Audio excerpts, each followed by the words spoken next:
Welcome to another exciting new episode of Talking About Stoicism. I got an email from my friend Mikhail in Germany, and he reached out because I'm not going to go into too much detail, but someone very close to him is, doesn't have an awful lot of time left, is in the process of passing away.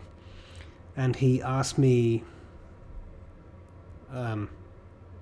these were not his words, but some words of wisdom, and I, in all humility, I'm not sure how much I can offer, but I'm going to do my best. And he specifically asked for, and that's why I'm doing this video, which he suggested maybe you can do a video about this. I'm interested in how Stoics would view this. So I thought what we would do is kind of look at 3 Stoics. But before I do that, let me first say, obviously, I'm very sorry you're going through this. It's always difficult. Death is a taboo for some people. It's not for me, but it is always sad and tragic when you are losing someone that you love. So I'll start off with saying that I think it should not be underestimated how much time you should give yourself to feel. It's important to feel things, and therefore I start off with Seneca. This ties in very well to the last video where I talked about how Stoicism is not about just eradicating your emotions. So Seneca wrote, "When you have lost one of those dearest to you, to suffer endless grief is foolish indulgence. To suffer none, inhuman hardness." That expresses very well that sentiment of Stoicism is not about not feeling. It's inhumane to not feel. So allow yourself to feel grief and to be sad. But Seneca also, and he wrote 3 longer essays, all called De Consolatione, so on consolation, but to different people, so different names attached to it. One of those people was his mother, and he was writing about himself, not because he was passing away, but because he was exiled during his life. Twice Seneca was exiled, excuse me, and he wrote to his mother, kind of trying to comfort her about not having access to her son and what that would mean. And I think Seneca here does a very good job of demonstrating that point of allow yourself to feel.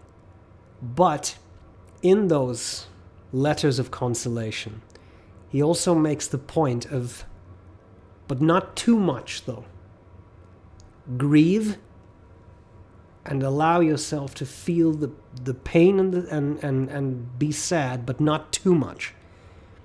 Because if you grieve too much, then that is overdoing it, and you'll allow it to go on for too long, and the person who's passing away probably would not have wanted that.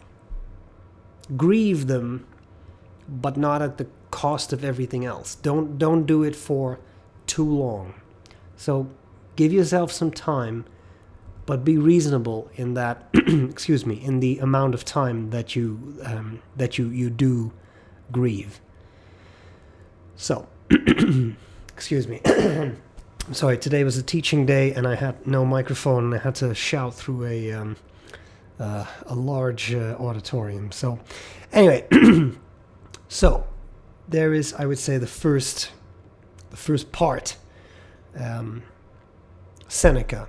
Another Stoic that you can turn to be someone like Marcus Aurelius. Marcus Aurelius, in his meditations, wrote quite a lot about death, and he approaches it from different viewpoints.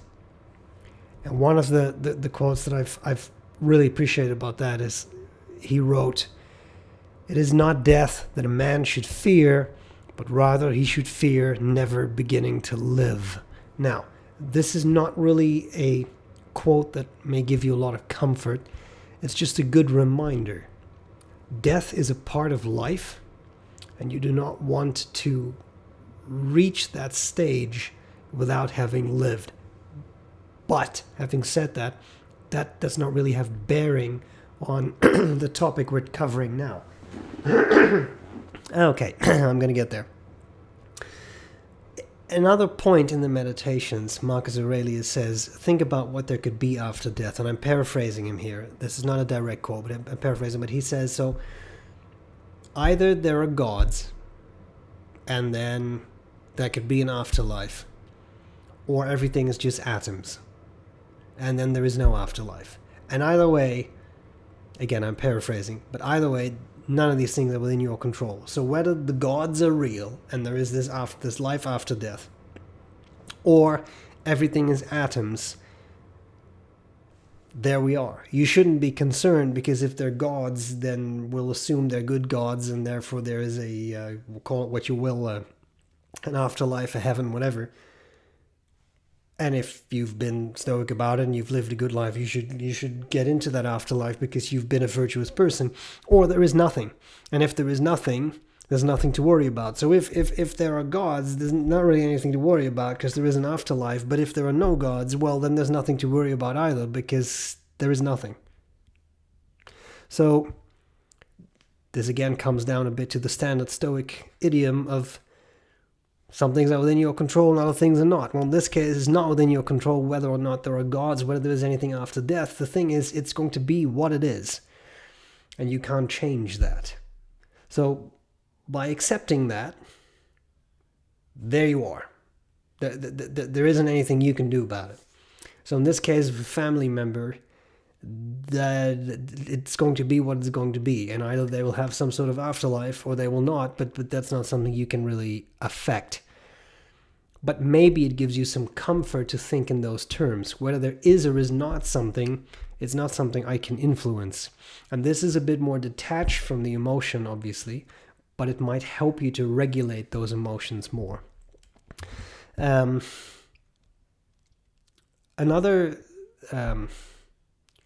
Stoic, I think, that you can turn to is Epictetus, the great Stoic teacher. And I think of these three, Seneca is the most rhetorical writer. He is great at rhetoric. Sometimes it might be a bit too much, but he's the author of beautiful texts.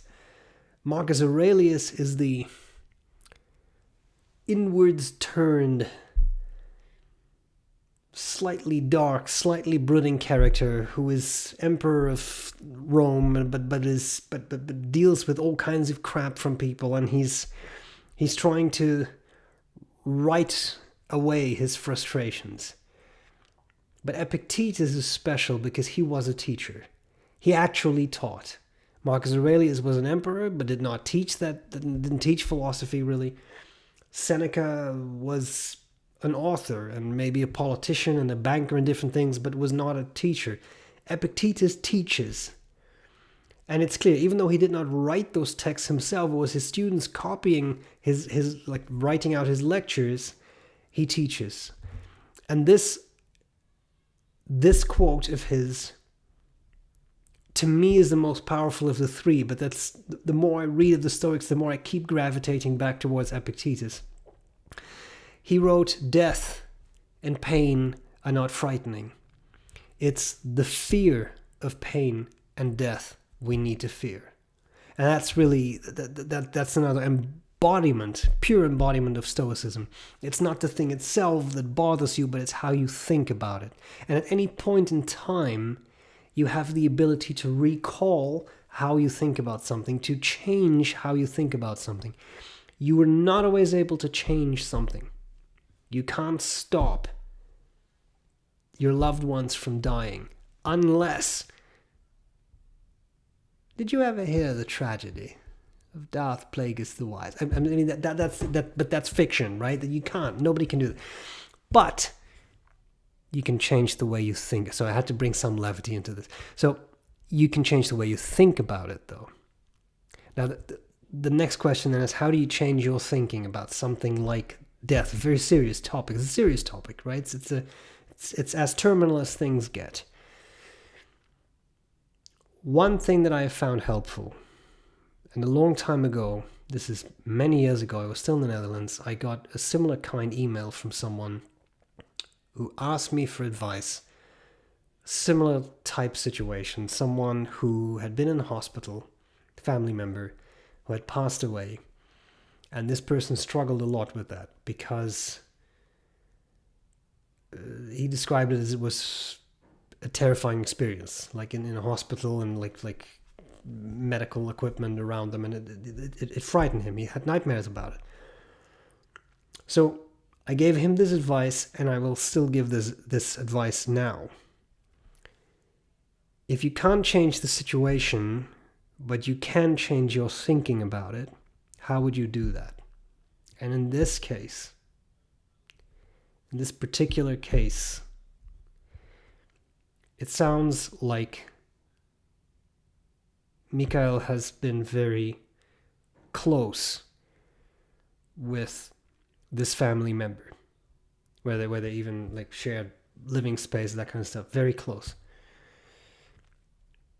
And as a result, he was nervous about losing this person, and that's very understandable. But what you can try to do in such a case, and I'm not saying this is easy, but I'm just saying that this is something you can try as a strategy, is turn around your thinking. Instead of focusing on what might be negative, that is someone reaching the final stage of their life, and someone about to pass away. It's very difficult. But instead of focusing on that negative, you can try to let yourself focus on the positive. Remember all the positive memories that you have. Remember all the good times that you've been allowed to share. And this can turn, why does why do they have to die now?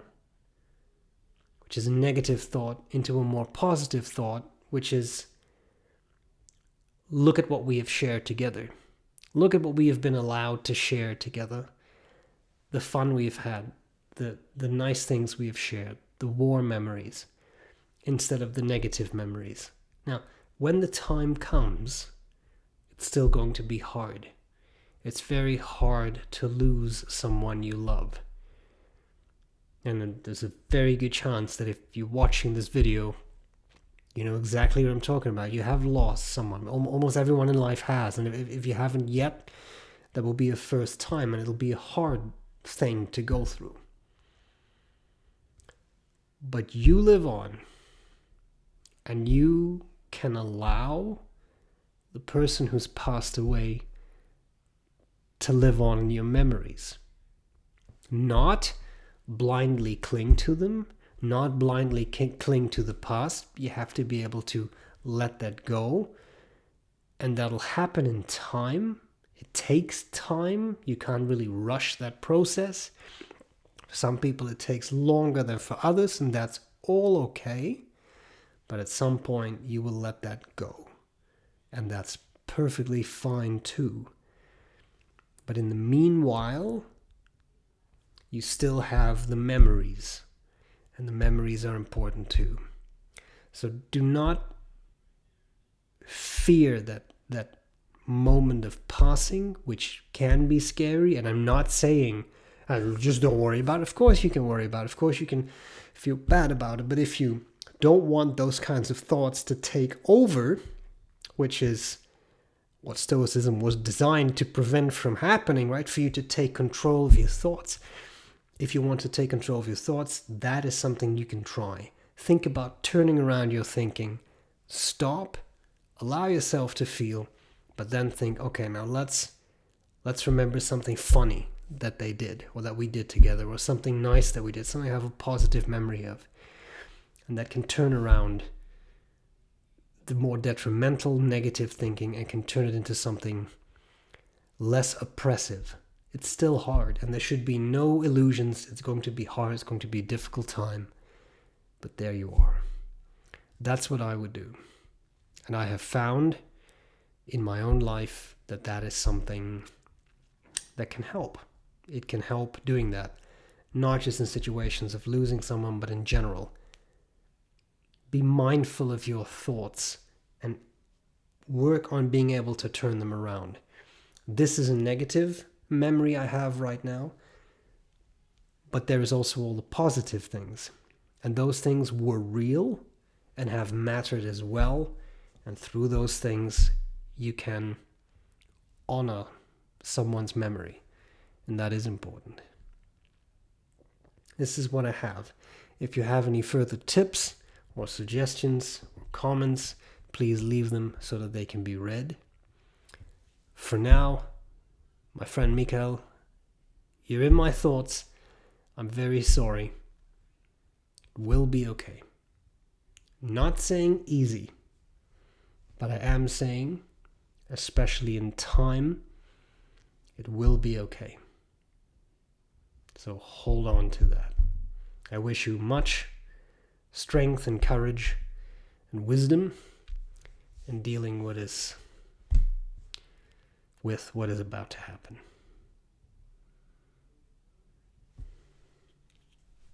I hope this was useful, and I'll gladly see you later.